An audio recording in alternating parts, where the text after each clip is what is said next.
লেখিকা টুলু গাঙ্গুলির নষ্ট পুরুষ। নিলয়ের আজ মনটা ভীষণই খারাপ লাগছে। এই 2 বছর বিয়ে হয়েছে, তমসাকে এসে এতদিন ছেড়ে থাকেনি। বড় জোর 1 দিন কি 2 দিন। আজ মাসখানেক হয়ে গেল সে বাপের বাড়ি গেছে। মাস 2 পর তার ডেলিভারি ডেট। ডাক্তার বলেছেন ডেলিভারির শেষ 3 মাস যেন তমসা বেড রেস্টে থাকে। তার শরীরে অনেক সমস্যা দেখা দিয়েছে, তাই নিলয় আর রিস্ক নেয়নি। নিলয়ের কাছে থাকলে তমসার দেখাশোনা করার লোকের অভাব, সবসময় একটা লোকের প্রয়োজন। নিলয় এখন একাই 2টো ভাতে ভাত ফুটিয়ে খায়। কাজের মাসি এসে সব কাজ করে যায়। রোজ তো আর ভাতে ভাত খাওয়া যায় না, তাই কাজের মাসি মাঝে সাঝে মাছের ঝোল, ডাল, একটু পোস্ত করে দেয়। নিলয় বাজার করে তাকে এনে দেয়। মাসি রান্না করে দিয়ে বাড়ি চলে যায়। আজ অফিসে বসে নিলয় 7-5 ভেবেই চলেছে, কি যে করবে তার একদম কাজে মন নেই। সব এলোমেলো হয়ে যাচ্ছে। এখনো যে কত মাস তমসাকে ছেড়ে থাকতে হবে সে জানে না। বড্ডই কষ্ট পাচ্ছে। তমাকে খ্যাপা মিটাই না করে, এখনো সেকালের মতো খেতে বসলে ওর ওই লাল ঝালট দেওয়া হাত পাখাটা দিয়ে হাওয়া করে, অথচ মাথার উপর ফ্যান ঘুরছে। অফিসে যে মেয়ে কলিগটা আছে তাকে নিয়ে নানা রকম ঠাট্টা তামাশা করে আর হাসে। এখন তো আবার ফোনে ফোনে প্রায় বলে ওই মেয়েটার থেকে সাবধানে থাকবে। এখন প্রায় ফোন করে, তবে বাধা ধরা কিছু কথা ছাড়া আর বেশি কথা হয় না, কারণ ওর ফোনে বেশি কথা বলা এখন বারণ। তমার হাতে রান্না খুব সুন্দর, গুছিয়ে সুন্দর করে খেতেও দেয়। এত ভালো লাগে। কবে যে আবার সব স্বাভাবিক হবে জানে না নিলয়। নিলয়ের আজ খুব ফাঁকা লাগে, কারণ যখন সে অফিস বেরোয় তমা জড়িয়ে ধরে তাকে কিস করে। এই 2 বছরের অভ্যেস নিলয় ভুলতে পারছে না। বারে বারে কাজের ফাঁকে তমার মিষ্টি হাসি ভরা মুখখানা নিলয়ের মনের মধ্যে ভেসে ওঠে। খুব বদমাইশ, শুধু নিলয়কে রাগায়। নিলয় যখন অফিস থেকে বাড়ি ফেরে বাড়িটা খুব ফাঁকা লাগে, আর যখন তমা বাড়িতে থাকতো একাই 100, যেন মনে হবে কত জনের সংসার। গুনগুন করে গান গাইতো, হাসতো, যেন একটা প্রাণ চঞ্চল মেয়ে। বাড়িতে আর তার ভালো লাগে না। তমার গায়ের গন্ধ সে যেন কতদিন পায়নি, তাই তার আলমারি খুলে যত কাপড়, ব্লাউজ, চুড়িদার আছে তার ঘ্রাণ নেয়। অপরপক্ষে তমসাও খুব কষ্ট পাচ্ছে। বিয়ের পর থেকে স্বামীকে এসে চোখে হারায়, এতটুকু সরে বসতে বলে না। সপ্তাহখানেক অপেক্ষা করার পর ভাবে এবার নিলয় আসবে। প্রতি সপ্তাহে নিলয় একটা রাত থেকে দেখা করে যায়। এমনি তাদের মধ্যে এখন আর স্বামী স্ত্রীর কোনো সম্পর্ক হয় না, এমনি কাছাকাছি থাকে, তাতেই অনেক সুখানুভূতি হয় দুজনের। অফিসে যেন কোনো কাজে তার মন বসছে না। তমসার জন্য বড়ই সে উতলা হয়ে উঠেছে। তমসাকে সে কখন জড়িয়ে ধরবে, কখন আদর করবে, কখন বলবে তোমাকে ছাড়া আমি থাকতে পারছি না। তার সমস্ত হৃদয়ে মন জুড়ে আছে তমসা, সে আর পাচ্ছে না। সুন্দর স্মৃতিগুলো তার মনে পড়ছে। কি করে থাকবে সে এতদিন তমাকে ছেড়ে? তমসার খুব দুষ্টুমি বুদ্ধি। প্রায় দিন তমসা নিলয়কে ভেলকি দেখাতো। কোনো সময় স্মার্ট একটা মেয়ে সেজে মাথায় টুপি, চোখে চশমা দিয়ে এসে বলতো, আচ্ছা নিলয় বাবু আছেন? নিলয় খুব থতমত খেত, একদম চেনার উপায় থাকতো না যে এটা তমসা।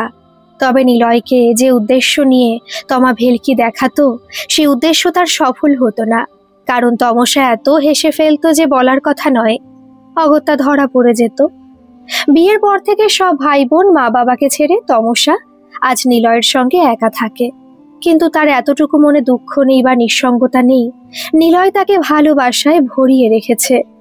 এটা শহর, এখানে কেউ কারো নয়। নিলয়ের মা বাবা কেউ নেই। নিলয় একা থাকে। বছর 5 আগে তার মাও মারা যায়। কাছাকাছি এখন তমসাই তার সব।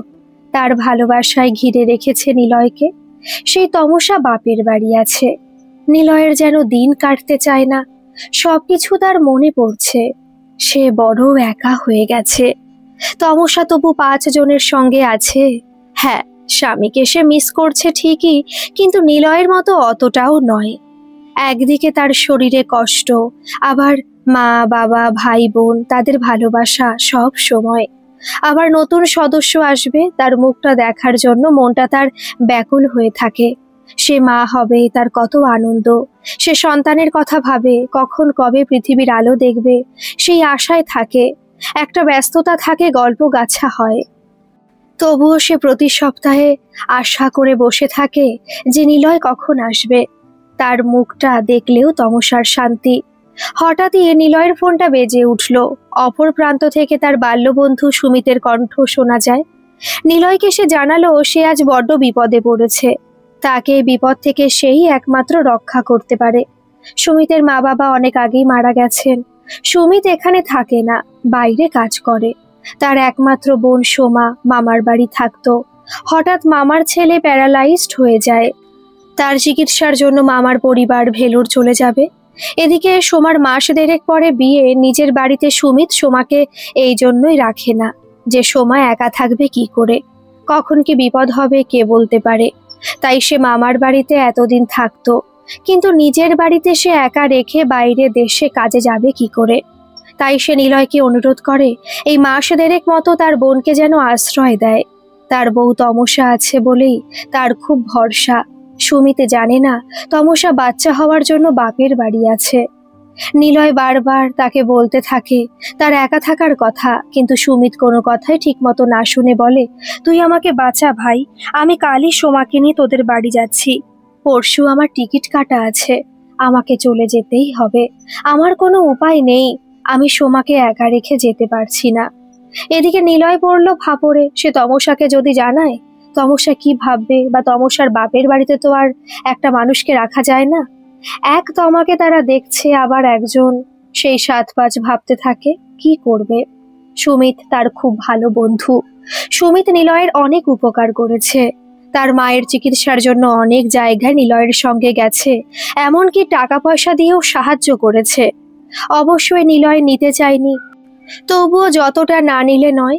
কিন্তু ওরকম বুক দিয়ে আগলে রাখার মতন মানুষ নিলয় আর দুটো দেখেনি। যে বিপদে পাশে থাকে সেই তো প্রকৃত বন্ধু। আজ সুমিতকে সে ফিরিয়ে দিতে পারে না, যেভাবেই হোক একটা ব্যবস্থা করতে হবে। মনে পড়ে সেই সোমা, বছর ৭-৮ বয়স তখন বোধহয় হবে। সোমাকে সেই সময় দেখেছে, তারপর থেকে আর সে সোমাকে দেখে না। খুব রাগাতো সোমাকে। আর সোমা ভ্যা ভ্যা করে কাঁদতো। তার আজ বিয়ে, ভাবা যায় কেমন তাকে দেখতে হয়েছে কে জানে। নিশ্চয়ই ভালোই দেখতে হবে, কারণ ছোটবেলাতেই যা দেখতে ছিল। অবশেষে সুমিত আর সোমা পরের দিন এসে হাজির হলো নিলয়ের বাড়িতে। তখনও কাজের মাসি কাজ করছে, নিলয় অফিস বেরোবে। নিলয় তো সোমাকে দেখে রীতিমতো বাকরুদ্ধ হয়ে গেল। এই সেই সোমা, ভাবতেও পারছে না। সোমা এসে আস্ত ব্যস্ত হয়ে নিলয়ের পা ছুঁয়ে প্রণাম করে, বলে, কেমন আছো নিলয় দা? এত শান্ত ভদ্র স্বভাবের হয়ে গেছে যে বলার নয়। নিলয়ের ইচ্ছে করলো ছোটবেলার মতো সোমার নাকটা টিপে দেয়। ইচ্ছে করলেও হাত বাড়িয়েও হাত সরিয়ে নিল, কারণ ও এখন যুবতী, কি ভাববে। সুমিত আর সোমা তমসার কথা সব শুনলো, জানলো, খুব হতাশ হলো। সুমিত ভাবলো, এখানে তো আর বোনকে রাখা যায় না। একটা পুরুষ মানুষ, বদনামের ভয়, যদিও শহর, কিন্তু রাখাটা উচিত হবে না। তাই সুমিত সিদ্ধান্ত নিল সে সোমাকে নিয়ে বাড়ি চলে যাবে। যা হয় হবে। কাজের মাসি লক্ষ্মী জানালো কোনো চিন্তা নেই, নিলয় দাদাবাবু খুব ভালো মানুষ, আর সে না হয় এখন থেকে রাতটা এখানেই থাকবে। তার তো আর অত পিছুটার নেই, ছেলে বউ আছে, তারা তাদের দেখবে। নিলয় অনেকটা ভরসা পেল। লক্ষ্মী মাসি যে এত ভালো সে ভাবতেও পারেনি। লক্ষ্মী সত্যি খুব ভালো। সে যার করে বুক দিয়ে করে। হ্যাঁ, লোকে হয়তো তাকে পারিশ্রমিক দেয়, সে আরো দুটো বাড়ি কাজ করে। ছেলেটা তেমন ইনকাম করে না তো, তাই ছেলেকে দেয়। আর কোনো চিন্তা নেই। সোমাকে রেখে সুমিত বাড়ি চলে গেল। এই ১৯ বছর বয়সে সোমা যেন ফুটন্ত গোলাপ। তার চেহারার দিকে তাকানো যায় না, রূপ ঠিকরে পড়ছে। কি উজ্জ্বল অথচ শান্ত। বাইরে যেসব পুরুষ মানুষ মেয়েদের দেখলে লালসায় থাবা মারে, তাদের থেকে সোমাকে আড়াল করে রাখতে হবে নিলয় ভাবে। যদি কাজের মাসিকে হাত করে নেয়, যদি সোমার কোনো সর্বনাশ করে দেয়। নিলয় এই দুর্ভাবনায় পড়ল। সোমা এসে নিলয়ের বাড়ির ভোল বদলে দিল। ঘর গোছানো, সব ঠিকঠাক করে রাখা। রান্না সে নিজেই করে, কাজের মাসিকে দিয়ে অত রান্না করায় না। নিলয় শত আপত্তি করলেও সোমা শোনে না। কাজের মাসিকেও খাওয়ায়। বেশ দিন চলে যাচ্ছে। নিলয় ১ সপ্তাহ পরে যখন তমসার কাছে যায়, তমসা নানা ভাবে প্রশ্ন করে, তোমাকে এত প্রসন্ন দেখাচ্ছে, তোমাকে বেশ ভালো লাগছে। এতদিন তো একটু মনমরা হয়েছিলে। কি গো, অফিসের কলিগটা বুঝি তোমাকে যত্ন করে? নিলয় তাকে সোমার কথা বলতে গিয়েও বলতে পারে না, আটকে যায়। যদি তমসার মনে চাপ পড়ে, তমসার শরীর খারাপ হয়, তাই জন্য সে আর সোমার কথা বলে না। সোমা আসার মাত্র দিন 15 মধ্যে নিলয়ের বিরাট পরিবর্তন এসে গেল। নিলয় ঠিক সময় মতো অফিস থেকে চলে আসে। সুমিত সোমাকে বিয়ের কেনাকাটি করার জন্য কিছু টাকা দিয়ে গিয়েছিল। নিলয় অফিস থেকে এসে সোমাকে নিয়ে কিছু কেনাকাটি করে রেস্টুরেন্টে খাওয়া দাওয়া করে বেশ হাসি আনন্দে ঘোরাফেরা করে তারপর বাড়ি আসে। পাড়ার 2-1 ছেলে ছোকরা দেখে, তাতে নিলয় কিছু কান করে না, কারণ 2 দিন বাদই দেখতে পাবে সোমা তার বাড়ি থেকে চলে গেছে, আর তমা বাড়িতে এসে গেছে বাচ্চা নিয়ে। নিলয় সোমাকে অনেকবার বলেছে সে যদি তার হবু বরের সঙ্গে কথা বলতে চায় যেন তার ফোন থেকে কথা বলে। সোমা ব্যাপারটা এড়িয়ে গেছে, কারণ বিয়ে ঠিক হয়েছে তো কি হবে, বিয়ের পর না হয় কথা বলবে। এখন আর অত কথা বলার দরকার নেই তার। যা কথাবার্তা সুমিতের সঙ্গেই সোমার শ্বশুর বাড়ির লোকের হয়। সোমার সঙ্গে নিলয়ের কখনো কখনো হাত বা গায়ের ছোঁয়া লাগে, উভয়ই পরশে শিহরিত হয়। সোমাও থমকে যায়। নিলয় সোমার মুখের দিকে তাকিয়ে থাকে, দুজনেই যেন একটা অন্য দুনিয়ায় চলে যায়। কখনো নিলয়ের হাত থেকে বাজারের ব্যাগ নিতে গিয়ে, কখনো নিলয়কে চা দিতে যায়, কখনো জল দিতে যায়, কখনো বা একই জায়গা দিয়ে বিপরীত দিক থেকে সোমা হেঁটে আসে বা নিলয় আসে, দুজনের ধাক্কা লাগে। এইসব নানান কিছু প্রতিদিন চলতে থাকে। আস্তে আস্তে নিলয়ের মধ্যে থেকে তমসা অনেকটা যেন আবছা হতে থাকে। প্রতি সপ্তাহে নিলয় আর তমসার কাছে যায় না, 1 সপ্তাহ বাদে বাদে যায়। ছুটির দিন রবিবার, নিলয় সকালে গিয়েছে, বিকালে চলে এসেছে। তমসার কাছ থেকে আগের মতন আর আগের দিনে যাওয়ার পরের দিনে আশা করে না। তমসা তাকে জিজ্ঞাসা করে তার ডেলিভারি ডেট যত এগিয়ে আসছে তার খুব ভয় করছে। সে নিলয়কে বলে, তুমি কেন এত দেরি করো? আগের মতো তুমি আমাকে ভালোবাসো না কেন? তোমার এই পরিবর্তন নিলয়। ও উত্তরে বলে, ধুর পাগল, আমি দেখলাম রাত্রিরে যেহেতু থাকতেই পারবো না, এখন একটু অফিসের কাজের চাপ বেড়েছে, তো তাই ভাবলাম অফিসের কাজগুলো একটু করব। তোমার কথা চিন্তা করিনি তো কার কথা চিন্তা করব বলো? যতই সে তোমাকে ভালো ভালো বাক্য দিক না কেন, পরিবর্তন তো একটা তার মধ্যে এসেছে। আবার তোমার নিজের মনকে বোঝায় এ আমি কি ভাবছি ওর সম্পর্কে। আসলে এতদিন ছেড়ে আছি তো তাই মনে কিছু ভ্রান্ত ধারণা জন্মেছে। মা তো বলে এ সময় নাকি মেয়েদের অভিমান বেড়ে যায়, প্রিয়জনকে আঁকড়ে ধরতে চায়। তবে এখন তো আমার শরীরের কষ্টটা বেড়েছে, একটু হাঁপাচ্ছে, সেই দেখে নিলয় তোমার কাছে থাকতে চাইলো। তমা আপত্তি করলো, বলল ভয়ের কিছু নেই, গতকালই ডাক্তার দেখে গেছে তাকে। লক্ষ্মী মাসি একদিন সন্ধেবেলা এসে বলে গেল আজকে তার নাতিটার বড্ড শরীর খারাপ, তাই সে আজকে রাত্রিটা থাকবে না, পরের দিন রাত্রিরে ঠিক থাকবে। বলল কি আছে ভয়ের, কিছু নেই গো দিদিমণি। নিলয় অফিস থেকে এসে বাড়ি ঢুকলো, যেই সোমা বলল, নিলয়দা বাইরে দরজাটা খিল দিয়ে দাও, লক্ষ্মী মাসি আজ রাতে আসবে না বলে গেছে। এই রাতে সোমা অতটা নিলয়ের কাছে আসে না, ওই খাওয়া দাওয়া করে যে যার ঘরে শুয়ে পড়ে। এর আগেও একবার কাজের মাসিটা রাত্রিবেলা থাকেনি। নিলয়ের ঘর থেকে গো গো করে আওয়াজ আসছে, খুব জ্বর হলে যেমন হয়। প্রথমটা সোমা অতটা বুঝতে পারে না, তাই ঘুরে আবার শুয়ে পড়ে। তারপর শব্দটা উত্তর উত্তর বাড়তে থাকে। সোমা এবার উঠে নিলয়ের ঘরে যায়। নিলয়ের ধুম জ্বর। সোমা তখন কি করবে ভেবে পায় না। তাড়াতাড়ি জলপট্টি দেয়, ওষুধ খুঁজতে থাকে। সোমা ছটফট করতে থাকে কি করে নিলয়ের জ্বর কমবে। তারপর জ্বরের ট্যাবলেট খাওয়ায়। আস্তে আস্তে নিলয়ের জ্বরটা কমতে থাকে। ক্ষুধার্ত কোনো মানুষের কাছে যদি খুব ভালো খাবার থাকে, সেই দেখে সে যেমন থাকতে পারে না, নিলয়ও তেমন আর একদম নিজেকে আটকাতে পারল না। সে সোমাকে নিজের করে পেতে চাইল। নিলয় সোমাকে জড়িয়ে ধরে দিক বেদিক জ্ঞান শূন্য হয়ে একে একে সোমার সব পোশাক খুলে ছুঁড়ে ফেলে দেয়। পাগলের মতো আদর করতে থাকে সোমাকে। দুজনে দৈহিক মিলনে মেতে ওঠে। সোমাও তাকে আটকালো না। দুজনেই আনন্দ উপভোগ করে। তারপর যখন সোমা বুঝতে পারে যে তার কি সর্বনাশ হয়ে গেল, তখন নিলয়কে সরিয়ে দেয়। নিলয় সঙ্গে সঙ্গে সোমার কাছে ক্ষমা চায়। দোষটা দুজনেরই। নিজেকে ঠিক রাখতে পারিনি, যেমন বলে ঘি আর আগুন পাশাপাশি থাকলে যা হয়, কি কাণ্ড হয়ে গেল। নিলয় এখন নিজের গালে নিজে চড় মারে। সে কি করলো? তার মনের কুঠুরিতে একমাত্র তো তমসাই ছিল, সেটা করতে পারলো? নিজেকে নিজে ঘৃণা করছে। ছি ছি, আর চিন্তা করতে পারছে না সে। এদিকে সোমা পাশের ঘরে গিয়ে হাউ হাউ করে কাঁদছে। কয়েকদিন আরো কেটে গেল। তারপর সোমাকে তার দাদা সুমিত এসে নিয়ে চলে গেল। বেশ কিছুদিন বাদে তমসার ছেলে হলো। তমা সম্পূর্ণ সুস্থ স্বাভাবিক। ছেলেকে মাস দেড়ে করে বাড়ি ফিরল তমা। সঙ্গে তোমার বৌদি তোমাকে রাখতে এলো নন্দাইয়ের সাথে। খুব ইয়ার্কি ঠাট্টা করলো।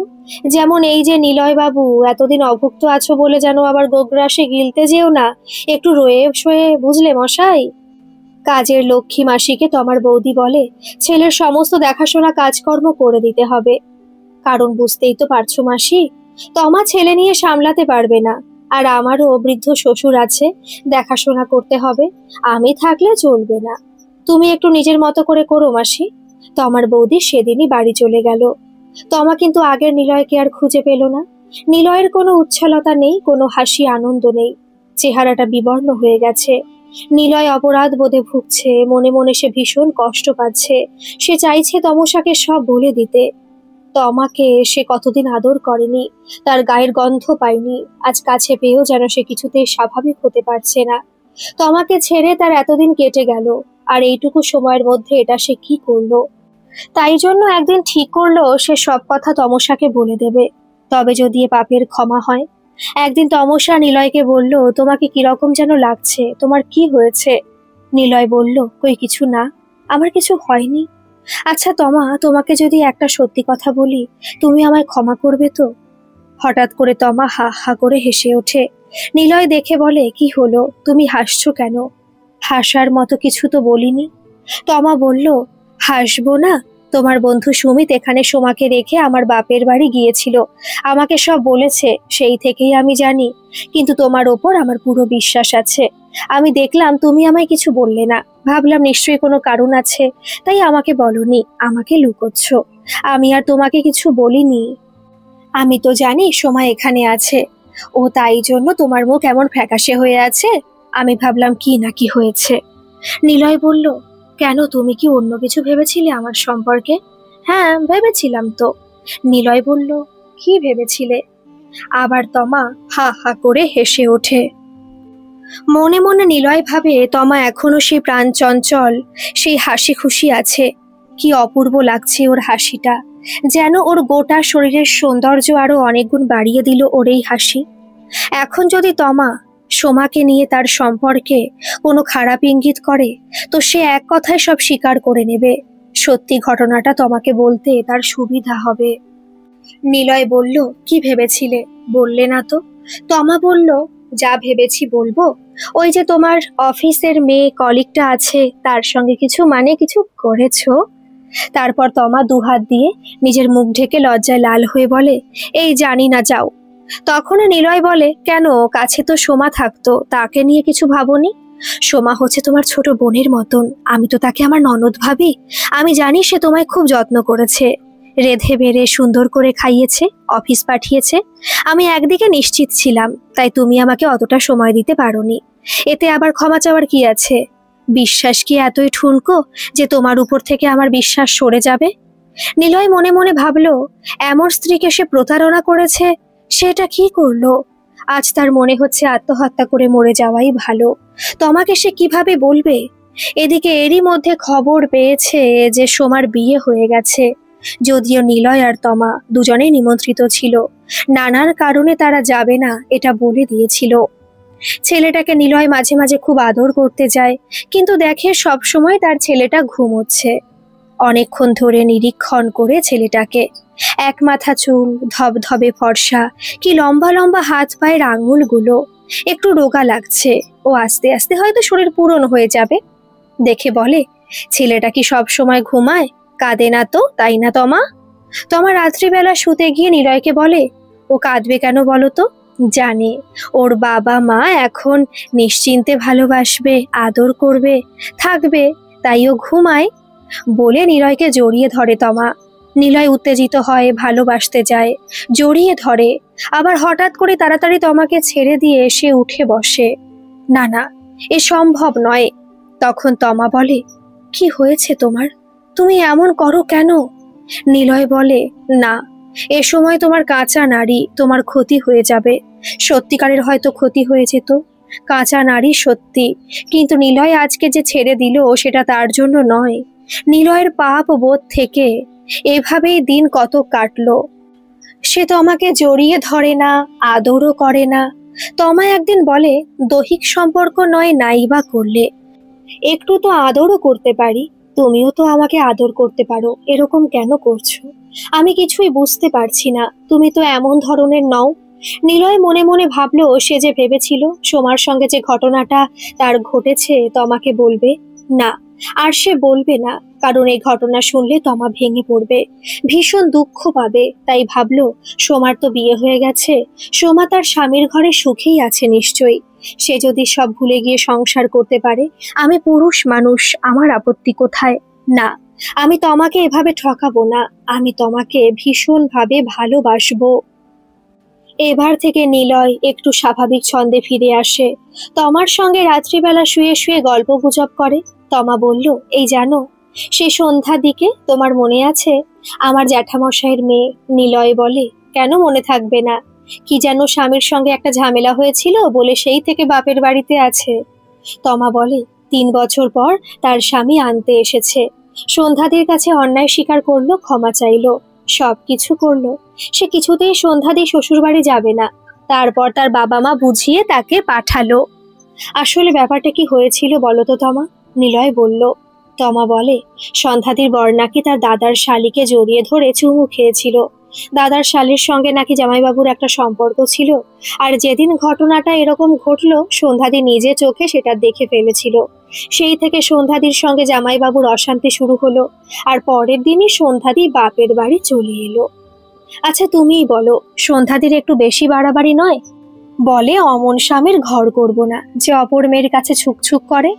তারপরে তো জামাইবাবু অনেক শুধরে গেছে, অনেক ভালো হয়ে গেছে। কতবার সন্ধ্যাদিকে বলেছে, আমায় মাফ করো, আমি আর জীবনে এমন করব না। সেই সন্ধ্যাদি গো ধরে বসে রইল যে এটা তার নিজের অপমান হয়েছে, তার মানে সে তাকে সুখী করতে পারেনি, তাই সে অপর মেয়ের দিকে ছুটে গেছে। নিলয় শুধু বলল, তুমি সন্ধ্যাদির জায়গায় হলে কি করতে? তমা সঙ্গে সঙ্গে বলে, আমি হলে, বলেই খানিকক্ষণ ভাবলো, না, আমি হলে তো কোনোদিন নিলয়ের মুখই দেখতাম না। তারপর ধীরে ধীরে বলল, জানি না, যাও। ইস, আমার ওসব ভাবতে বয়েই গেছে। আমি আমার নিজের থেকেও তোমায় বিশ্বাস করি বেশি। নিলয় যে কোনো উত্তর দেবে তার ভাষা নেই। নিজেকে নিজেই তার ভীষণ ঘৃণ্য মনে হতে লাগলো। এমন খারাপ কাজ সে করেছে, আজ যদি তমা জানে তাহলে তো তমা তাকে ছেড়ে চলে যাবে, আর হয়তো জীবনেও তার মুখ দেখবে না।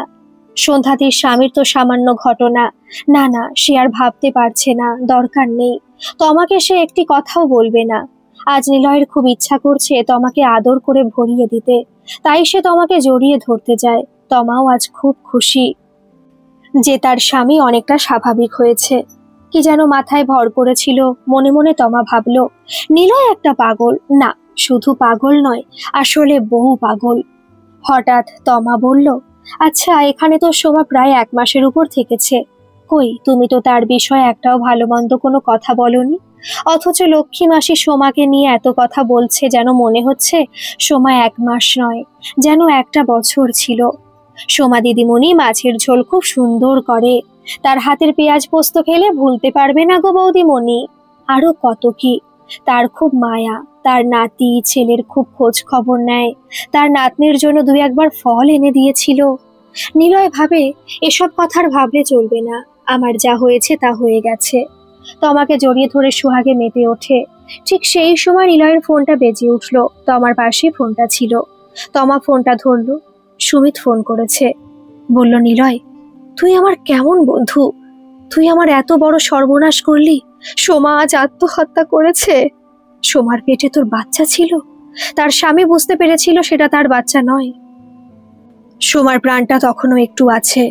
আমি শুধু বললাম, বল, তোর পেটে কার সন্তান সোমা? মৃত্যুকালে তোর নাম বলে গেল। নিলয়, তোর কাছে আমি বিশ্বাস করে সোমাকে রেখে এসেছিলাম, এই তার প্রতিদান দিলি? সব শেষ করে দিলি, আমার একমাত্র বোনকে শেষ করে দিলি। ছি ছি নিলয়, ইচ্ছা করলেই আমি তোকে পুলিশে দিতে পারতাম, শুধু তমসার মুখ চেয়ে দিনি। আমি তমসা বলছি। সুমিত তৎক্ষণাৎ ফোনটা রেখে দেয়। তমা বাকরুদ্ধ হয়ে গেল। সে কল্পনাও করতে পারে না যে তার স্বামী তাকে এত বড় ধোঁকা দিয়েছে। যখন নিলয় বলল কে ফোন করেছে, তখন তমার গলা কাঁপছে। বলল, তোমার বন্ধু সুমিত দা এইমাত্র জানালো সোমা আত্মহত্যা করেছে, তার পেটে নাকি তোমার সন্তান। নিলয় কথাটা খানিকটা স্তব্ধ হয়ে গেল। ভাবল এখন সে তমাকে মুখ দেখাবে কি করে। তমাকে কোনো কথা দিয়ে সান্ত্বনা দেওয়া যাবে না। তমা এখন তপ্ত লোহের মতন আছে। নিলয় ভেবে পেল না কি করবে। আত্মহত্যা সে করবে না, আত্মহত্যা সে করতে পারবে না। সে বাঁচতে চায়। তার ছেলে স্ত্রীর উপর তার খুব টান। সে এদেরকে ছেড়ে মরে শান্তি পাবে না। পরের দিন তমা ভোরবেলা গাড়ি ডেকে বাপের বাড়ি চলে যায় তার সন্তানকে নিয়ে। এরপর বছর 5 কেটে গেল। এই বছর 5 মধ্যে নিলয় অন্তত 50 বার তার বাড়ির কাছে গেছে আর ফিরে এসেছে। বাড়ির কেউ তমা এবং তার সন্তানের সঙ্গে নিলয়কে দেখা করতে দেয়নি। তমা এখন চাকরি করে। তার দাদা বৌদি মা তার ছেলেটাকে দেখে। সে একটা অফিস জব নিয়েছে। তমা ছেলের প্রতি খুব দায়িত্বশীল। সে এখন ভাবে যে করেই হোক তার ছেলেকে মানুষের মতো মানুষ করবে, পড়াশোনা করাবে, একজন ভালো মানুষ করে তুলবে। বাপের মতো যেন চরিত্রহীন সে না হয়। তমা ইচ্ছা করলে ডিভোর্স ফাইল করতে পারত। সে আর এই ঝামেলায় যায়নি, কারণ তার ছেলেকে নিয়ে এইসব কাটাছেড়া সে করতে চায়নি। তাই সে এটা ভাবে নিলয় যখন তার কাছে ডিভোর্স চাইবে সে নির্দ্বিধায় ডিভোর্স পেপারে সই করে দেবে। তমা কোনো রকমে নাকে মুখে দুটো খাবার গুজে দিয়ে স্টেশন চলে যায়, কারণ 7:30টার এই ট্রেনটা ধরলে তবে সে ঠিক মতন অফিসে পৌঁছতে পারবে। 7:30টার পর 9টায় ট্রেন, সিঙ্গেল লাইন। এই ট্রেনটা তাকে পেতেই হবে। ছেলে সামলাতে সামলাতে তমার মাঝে মাঝে খুব দেরি হয়ে যায়। ছুটে ছুটে ট্রেন ধরে বেচারা ভীষণ হাঁপিয়ে যায়। প্রথম যখন নিলয় তার বাপের বাড়িতে আসতো তমা আর তার ছেলের খোঁজ নিতে, বাড়ির লোকের মুখে কথাগুলো শুনে তমা প্রচন্ড পরিমাণে রেগে যেত। এখন আর তার সেই রাগ নেই, কোনো তাপ উত্তাপ নেই। এখন সে অফিসার বাড়ি যাতায়াত করে করে অনেক কিছুর সম্মুখীন হয়েছে, অনেক কিছু শুনছে, অনেক কিছু দেখছে। একদিন ট্রেনে যেতে যেতে এক ভদ্রমহিলা কাঁদছিল। আর একজন মহিলা তাকে বলছে, তুই তো স্বামীর এই পরকীয়া মেনে নিয়েছিস। সে অন্য একজনের সঙ্গে পরকীয়া করে জেনেও তুই তাকে ছেড়ে কোথাও যাসনি। তুই তো বাড়ি থেকে বের হতে পারছিস না। তুই তোর স্বামীকে প্রচন্ড পরিমাণে ভালোবাসিস, তাই তো বের হতে পারিস না। সেটা তোর দোষ। একবার বেরিয়ে দুনিয়াটা দেখ না। সেই ভদ্রমহিলা হাউ হাউ করে কাঁদে আর বলে, তার যতই দোষ থাকুক না কেন, আমি তার সন্তানের মা। আমি তাকে ভীষণ পরিমাণে ভালোবাসি। একদিন জানি সব ঠিক হয়ে যাবে। সে ঠিকই একদিন আমার কাছে ফিরে আসবে, আমায় বুঝবে। আর নাইবা আসুক আর নাইবা বুঝুক, আমাদের তো দেখছে, খাওয়া পড়ার তো কোনো অভাব দেয়নি। ছেলেকেও তো ভালো স্কুলে ভর্তি করেছে। এরকমই কত টুকরো টুকরো ঘটনা সে নিত্যদিন শুনছে, দেখছে। এইভাবেই সে ট্রেনে যাতায়াত করে। তার কত অভিজ্ঞতা হয়। সেদিনও তমা ছুটে এসে ট্রেন ধরতে যায়। ট্রেনটা সেই মাত্র স্টেশন থেকে ছেড়েছে। সে চলন্ত ট্রেনে উঠতে যায়। ট্রেনের গতিও আস্তে আস্তে বাড়ছে। তমাও ভীষণভাবে ছুটছে। একজন পুরুষ তার হাত বাড়িয়ে তমাকে টেনে তুলে নেয়। ট্রেনের ভেতর তমা তার বুকের উপর পড়ে যায়। এ দৃশ্য ট্রেন যাত্রী সকলেই দেখল। সেই পুরুষটিকে সকলে বাহবা দিল আর তমাকে সবাই ধমক দিল, বলল, এরকম করে ছুটে ছুটে ট্রেনে উঠতে যায়? তোমার তো কিছু একটা হয়ে যেতে পারতো, বোঝো না কেন? পরের ট্রেনে যেতে নয় দেরি হতো, নয় একদিনের মাইনে কাটা যেত, তা বলে এরকম ভাবে জীবনের ঝুঁকি নেবে? তমা যখন চোখ মেলে তাকালো, সেই পুরুষটি দেখল সে আর কেউ নয়, নিলয়। নিলয় দেখল তমাকে।